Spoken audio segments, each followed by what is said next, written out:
तो भाई उत्तर प्रदेश इंडिया का वो स्टेट है जो भाई अगर अलग देश होता तो दुनिया की फिफ्थ सबसे बड़ी पॉपुलेशन होता। ठीक है।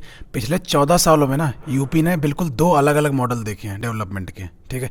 एक तरफ काम बोलता है का नारा जहां फोकस था लैपटॉप, मेट्रो और समाजवाद पर, और दूसरी तरफ बुलडोजर और विकास का मॉडल जहां फोकस था हिंदुत्व, लॉ एंड ऑर्डर और ट्रिलियन डॉलर इकोनॉमी पे। तो भाई आज ना हम 2026 में खड़े हैं और जब हम पीछे देखते हैं तो हमें ये देखने को मिलता है कि भाई क्या हमारा यूपी सच में बदल गया है या सिर्फ पावर बदली है। तो भाई आज हम करेंगे ना अल्टीमेट रियलिटी चेक। हम कंपेयर करेंगे कुंभ 2013 को महाकुंभ 2025 से। हम बात करेंगे 37,000 के कर्ज की और जेवर एयरपोर्ट की। तो भाई नमस्कार दोस्तों, मैं हूं आपका दोस्त द सरकारी गेमर और ये है Yogi Adityanath versus Akhilesh Yadav case study. तो भाई इस कंपैरिजन में ना मैं स्टार्टिंग से शुरू करूंगा और हर सेगमेंट को मैं कंपेयर करूंगा अखिलेश वर्सेस योगी के मॉडल में। तो भाई जल्दी से लाइक करो, सब्सक्राइब करो और भाई अपने दोस्तों को भी शेयर कर दो जिसको आप ये इन्फॉर्मेशन देना चाहते हो।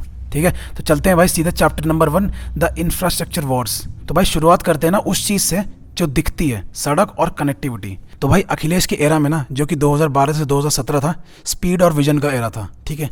2012 में जब अखिलेश सीएम बने उनका जो विजन था वो क्लियर था कि यूपी को मॉडर्न दिखाना है। उन्होंने बनवाया लखनऊ आगरा एक्सप्रेसवे।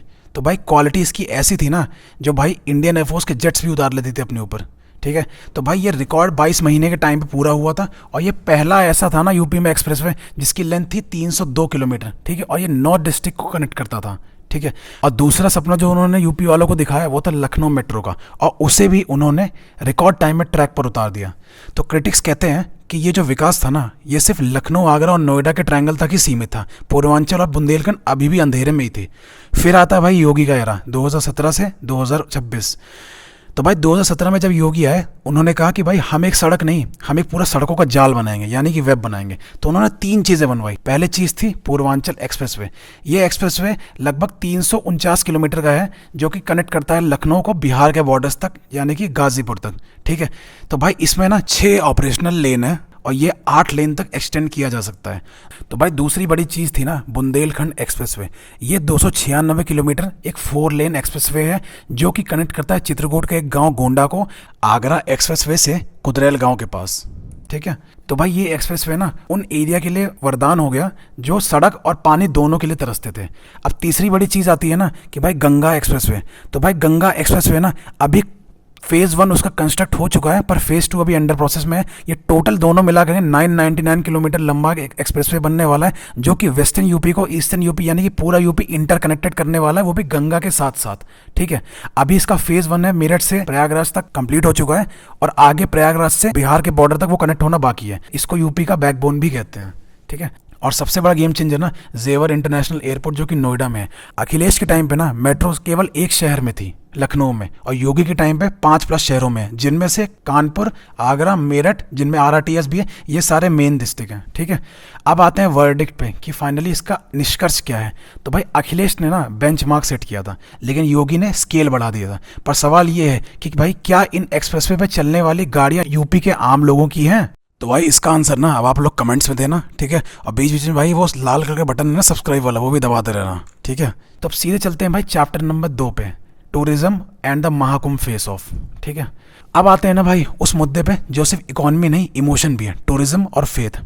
तो कंपैरिजन हम करने वाले हैं पहले कुंभ 2013 को जो कि अखिलेश की गवर्नमेंट ने करवाया था। ठीक है। वर्सेस महाकुंभ 2025 जो योगी की गवर्नमेंट ने करवाया था। तो पहले कुंभ 2013।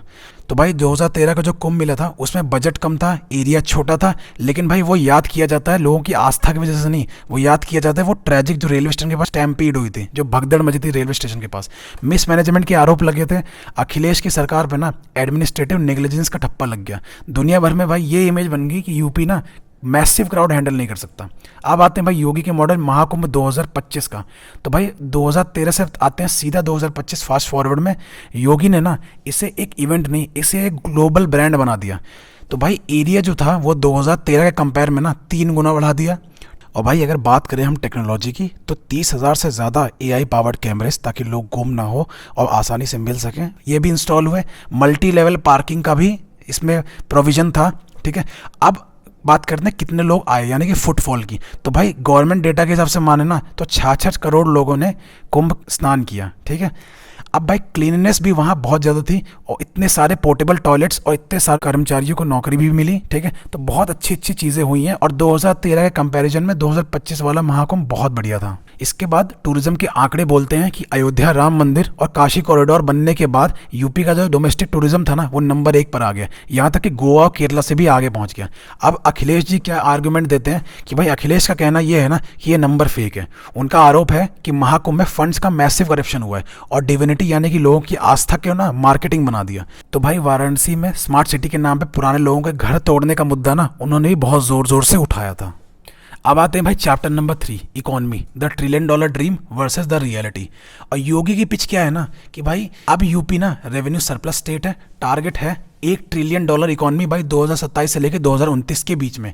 GIS यानी कि ग्लोबल इन्वेस्टर समिट के थ्रू लाखों करोड़ MOU डेली साइन हो रहे हैं। आज यूपी में सैमसंग के डेटा सेंटर से लेकर के ना बहुत सारी बाहरी इंडस्ट्रियां आ रही हैं, एक्सपोर्ट बढ़ रहे हैं और OODP स्कीम ना इन चीज़ों को बहुत बढ़ावा दे रही है। OODP का मतलब वन डिस्ट्रिक्ट वन प्रोडक्ट। लेकिन अखिलेश यादव ना इसमें एक अलग आंकड़ा दिखाते हैं, वो दिखाते हैं कर्ज का आंकड़ा यानी कि डेप्थ का।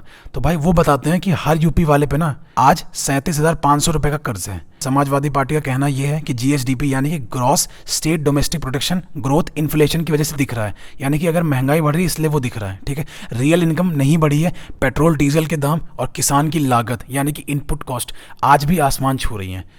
अब ना सच क्या है, सच ये है कि भाई यूपी की इकॉनमी ना जेन्युइनली बढ़ रही है, लेकिन एक चीज़ ना जो दिक्कत दे रही है वो है अनएम्प्लॉयमेंट यानी कि जॉब ना होना। तो इसका भी खतरा ना बहुत ज़्यादा मंडरा रहा है कि भाई लोग जॉबलेस ना हो जाएं।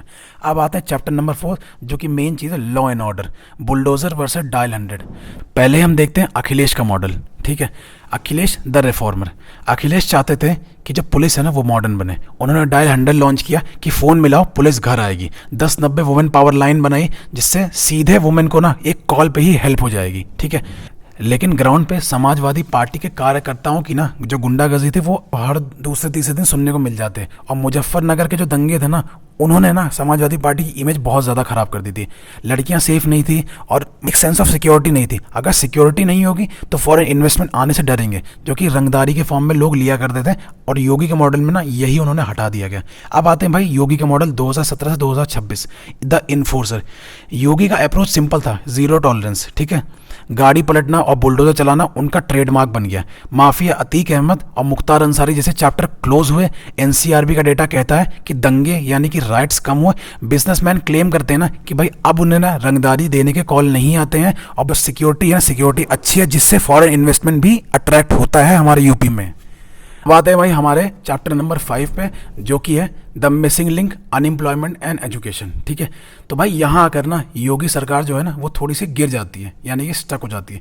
पेपर लीक, ARO के एग्जाम कैंसिलेशन, टीचर भर्ती प्रोटेस्ट, ये वो मुद्दे हैं ना जो 2024 और 2027 के इलेक्शन में ना सबसे बड़े स्पीड ब्रेकर हैं।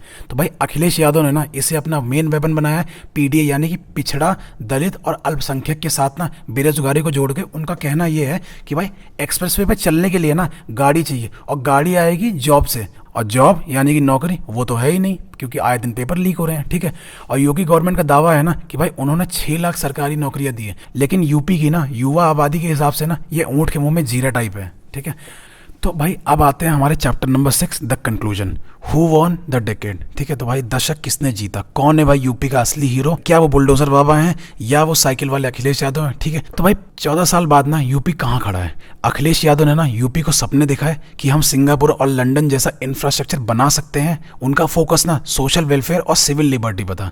और योगी आदित्यनाथ ने ना यूपी को डिसिप्लिन और एम्बिशन दिया। उन्होंने प्रूव किया यूपी ना जिसको लोग बीमारू राज्य बोलते थे वो ग्रोथ इंजन बन सकता है। उनका फोकस है नेशनलिज्म और हार्ड एडमिनिस्ट्रेशन पर है। अगर आप टूरिस्ट या बिजनेसमैन है ना तो शायद आपको योगी का यूपी ज़्यादा बेहतर लगेगा क्योंकि वो एक्चुअली में सेफ है, ठीक है, सेफ एंड कनेक्टेड। और अगर आप स्टूडेंट हो या आप सिविल राइट एक्टिविस्ट हो तो शायद आपको अखिलेश के एरा की सॉफ्ट पॉलिसिंग ना और एम्प्लॉयमेंट स्टेटस पसंद आएगा, ठीक है। लेकिन एक बात तय है कि यूपी ना अब इग्नोर नहीं किया जा सकता और ये ना अब इंडिया की पॉलिटिक्स का ना एक अभिन्न अंग बन चुका है, ठीक है। और अच्छा खासा जो कि टारगेट लिया है हमारी योगी गवर्नमेंट ने कि ये 1 ट्रिलियन इकोनॉमी बना देंगे इसको 2027 से लेकर 2029 के बीच में। तो ये अच्छी खासी ना अच्छी खासी जीडीपी में कंट्रीब्यूशन अपना देगा। तो भाई आपको क्या लगता है किसका मॉडल ना यूपी के फ्यूचर के लिए बेस्ट है, अखिलेश का या योगी बाबा का? 2027 में आप किसे है ना अपने सीएम के रूप में देना चाहेंगे? तो भाई अपने कमेंट में अभी वोट करके दिखाओ, ठीक है, कमेंट में सब कुछ बताओ। तो भाई अगर ये एनालिसिस आपको पसंद आया हो ना तो वीडियो को दबा के लाइक कर दो और उस दोस्त को शेयर कर दो जो कि समाजवादी या बीजेपी का सपोर्टर है, आपके अपोजिट वाला, ठीक है। और जिस टॉपिक पे आपको वीडियो चाहिए ना उसको कमेंट करो, अपने दोस्तों में शेयर करो, लाइक करो, सब्सक्राइब करो, ताकि उसको भी रियलिटी चेक मिल सके। और चैनल को कर लो सब्सक्राइब, अपने मम्मी पापा के फ़ोन से भी पकड़ के सब्सक्राइब कर दो भाई, क्योंकि हमें चाहिए बहुत सारा सपोर्ट। तो भाई मिलते हैं अगली वीडियो में। Thank you and love you all. जय हिंद, जय भारत।